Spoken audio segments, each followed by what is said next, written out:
All right, salute guys. I'm shooting this video in 60 frames a second. So if you will, let me know if of course it looks better, but I know it's gonna take twice as long to download, if you will. But anyway, welcome to my channel. Throw me some love if you're new here, subscribe, and let's get to it, guys. I wanna talk today about why you should never be dating a woman who's in survival mode. And survival mode is one of the two main modes that a woman's in. A woman's in survival mode, she's a completely different person than when she's in comfort mode, if you will. Now, of course, all chicks naturally want to be in comfort mode, obviously. I mean, it's only natural. We all want to be in comfort mode. But understand, they see the way from survival mode to comfort mode is your ass. And that's kind of what I want to say is like, you cannot be out here dating women that are older, women that have been probably divorced twice. Maybe she's got a couple kids. And I'm not trying to bash these women. I'm not. It's no disrespect. It's just what it is. Listen, I didn't cause those things to you. But if I'm going to meet you and date you, I got to meet you. And obviously, I'm going to be aware as a man, being logical of the baggage that a woman brings. That a woman can break you, but you can make her.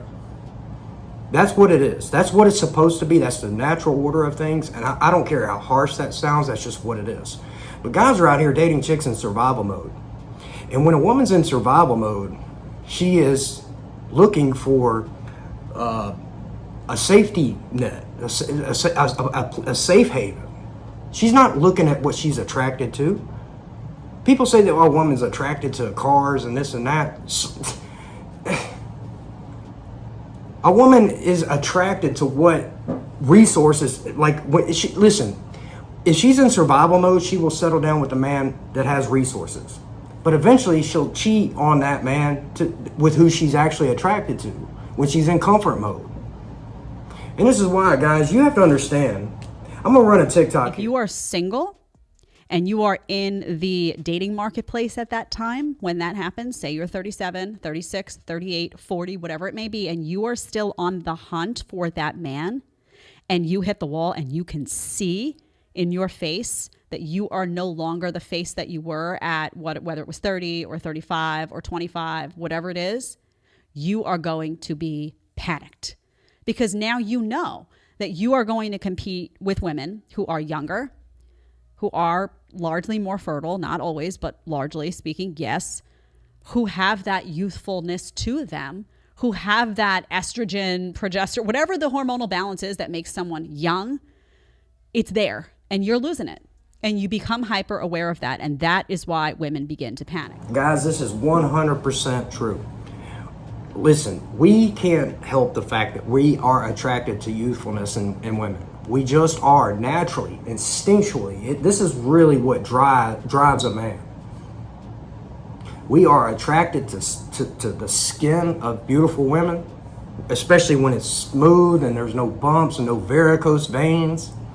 We're always going to be more attracted to that. It's just what it is.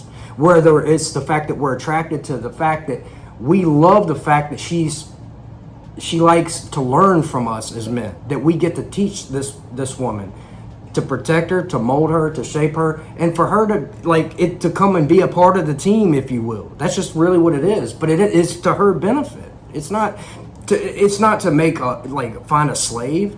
And how women have corrupted and polluted this when it comes to men. We can't help biology. And ladies, you can't help biology. It's just like when a man becomes a stepdad. No man wants to become a stepdad. The man wants the woman. Doesn't mean that he hates kids. No, but he's doing the math in his mind. If there's a future with me and this chick, that kid's a part of the equation. How bad is this kid? Maybe there's a possibility I could build a relationship with this kid. But these are men trying to excuse their way out of situations they shouldn't be in a lot of cases. And a lot of these chicks are those survival mode women. They're out here dating with a purpose. Of course they are. Listen, that's such an oxymoron thing to say. Everyone is dating with a purpose. Everybody's dating with a fucking purpose. The fact that you gotta say it, like everybody's wasting your time. Are you that dumb that you're 39 years, 40 years old, and you ain't figured out the game yet? You ain't figured out the game yet. That's amazing to me. And we men know, because every man has been that beta orbiter in your phone or in your DMs. We know what men are dealing with out here too. We know how women are treating men on the other side. I'm not saying that men don't have problems. Hell yeah, men got problems. But we have no problem talking about those. We got no problem talking about them. And to be honest, we should talk about them. We should talk about the problems with men. I think men have a lot to improve on. Men have given into this. Men are out there chasing what their pipe is out there drawn towards. Fucking up good women too. Oh yeah, I know that. I'm not saying that doesn't happen.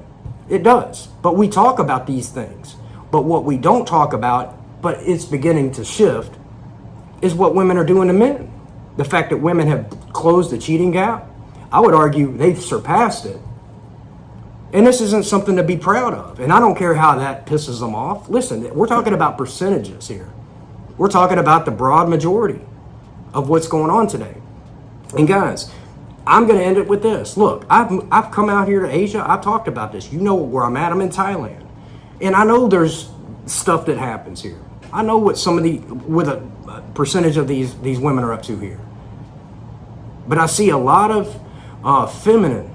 I'm talking about even the 304s are very feminine. They're very pleasant to even talk to, just in general. They're pleasant to be around. They're very, oh, I'm so sorry. It's feminine. It's seductive. But it's not just about me trying to find a way to be seduced. Listen, if I meet an older chick, I know in Thailand, and obviously this country doesn't have that much money, but maybe if she's moderately successful, I'm not saying makes a lot of money, but if she's making some money, I would consider that. Because I know that wouldn't be dating her in survival mode. But if I meet a chick that's living in the ghetto, in the slums with the canal where they're washing their drawers in the fucking creek, taking shits through a hole in the floor right into the river where the kids are taking a bath. No, that's survival mode chicks. And these are the ones listen, this is nothing against them. We all made choices. We all had consequences for those choices. I've had to face consequences of my fucking choices. We all have. So listen, the fact that I'm talking about it shouldn't offend anyone. But men, like I said, you have no business dating a woman who's in survival mode. And obviously the older she gets, the more that you face, she knows it. So that cortisol release is even more intense every day. When she sees them crow's feet, she's got to buy more makeup. You can believe it. She's got to scramble for new friends that actually will validate her. Women seek women's validation too, guys, just for the record. They like men's validation from even men they don't like. They just like validation, period. But you got to understand the differences between what you're dating. You should meet a chick who's comfortable being solo. Not saying I'm an independent bitch. If she's taught in that shit, she's out of here, man. But I mean, if she's seriously like quiet to herself, she works, maybe she studies, maybe she reads. She doesn't like to go out and party on the weekends. They exist. Maybe you could deal with something like that. But if I meet a chick that's out partying and drinking and shit, like, I'm not going to take her ass serious. And neither should you. A lot of them chicks out there partying and drinking are in survival mode because they're out there hoping to easily find a man who's drunk. This is where people who are inebriated, their guards are let down, they're more vulnerable. It's easier for women to seduce a man who's out drinking when she's out drinking. And she's easily, like, it's easier for her inhibitions come down as well. So a lot of times this is what you're dealing with. You're not dealing with the real legitimate, like who those people are. And this is no way to meet a woman, in my opinion. Not today. Hell no. These things are illegal here, by the way. But they sell them all over you can find them. Vapes. Not to brag. We just had a fucking military coup that overthrew the prime minister. I didn't even know. Nothing changed. And a new one got elected, I think. They had a vote, and they elected this guy, and there was this little random rumor running around that they were going to shut down the legal cannabis industry, but he clarified it on live TV. He says, nah, because he knows what will happen. The military will move in and throw his ass out. That's how shit works here in Thailand. Everything's nice and peaceful. The people follow the rules here.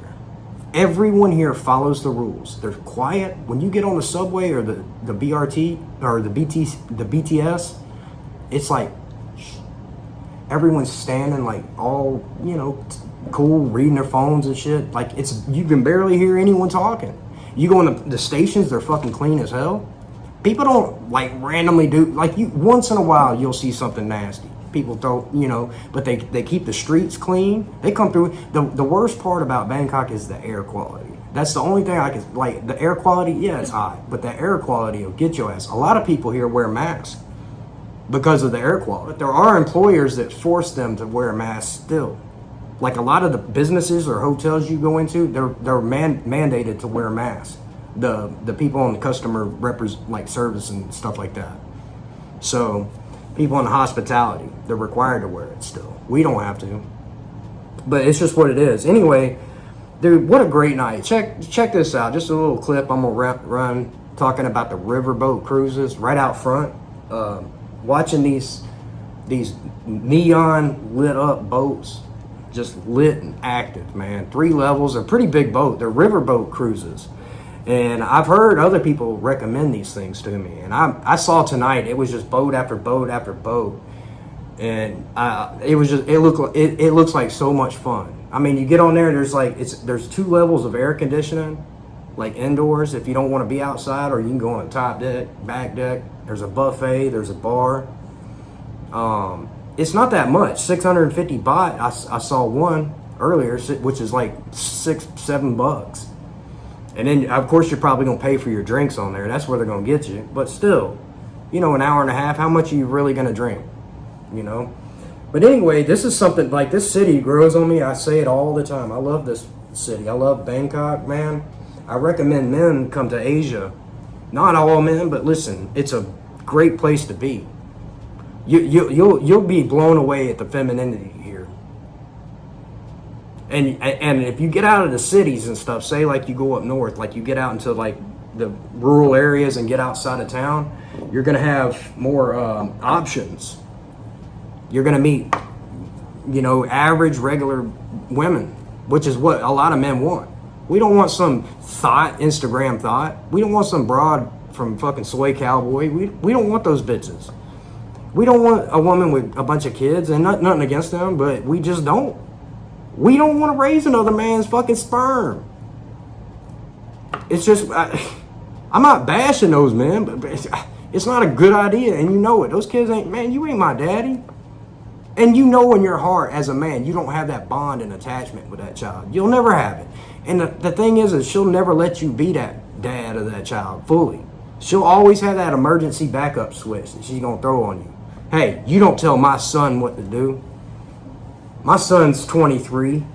He's unemployed, and he plays video games all day. You ain't kicking my son out of this house. This is my house, too. I mean, what man wants to hear and deal with that bullshit? That's what's headed for you guys when you meet these chicks on survival mode. This is why I don't do date naps. Never done date naps, dude. It's for suckers. I'm saying it like this is what women are dumb enough they ain't figured it out yet. The men on dating apps are trying to get some box. Basically, we know they're damaged goods.